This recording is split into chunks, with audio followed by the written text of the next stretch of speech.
En la época de la independencia, en 1815, en 1816, lo que en ese entonces era la Capilla del Rosario era un pueblo pequeñísimo.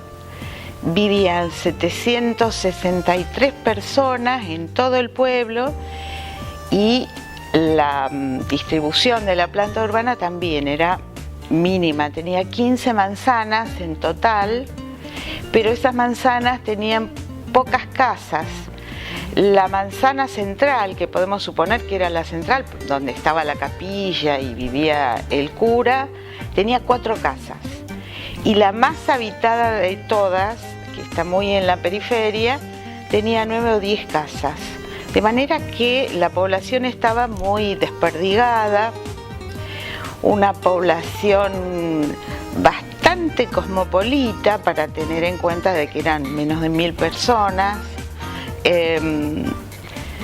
Familias muy numerosas y algunas características que aparecen en un padrón que se levantó en diciembre de 1815 en Rosario, que figura como Partido del Rosario, como si correspondiera a la jurisdicción de Buenos Aires.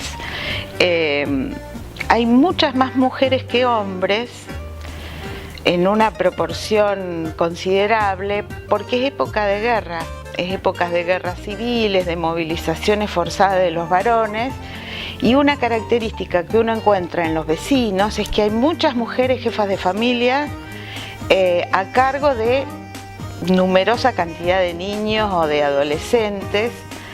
Es una característica de la época, pero familias con 10, 12 hijos, 8 hijos, algunas de las cuales están a cargo de mujeres solas. Por lo cual el padrón es realmente interesante.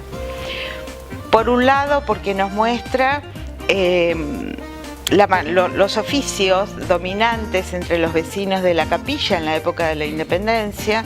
La mayoría aparecen como comerciantes o estancieros, pero también hay bronceros, carpinteros, zapateros, lo que da cuenta de un pequeño pueblo muy dedicado al comercio y también muy vinculado con las actividades de labranza, digamos.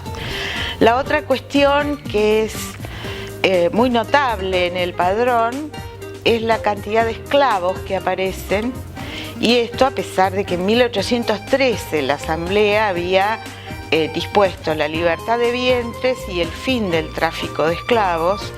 Sin embargo, en casi todas las casas hay esclavos. También hay extranjeros, esto es notable. Nosotros solemos pensar que Rosario se transformó en un espacio cosmopolita mucho tiempo después, a mediados del siglo XIX. Este componente cosmopolita siempre se advierte en las distintas viviendas que aparecen censados. Hay napolitanos, malagueños, portugueses, paraguayos, mallorquíes, croatas, incluso un zapatero peruano que vive con su mujer y 2 hijos pequeños. De alguna manera, al revisar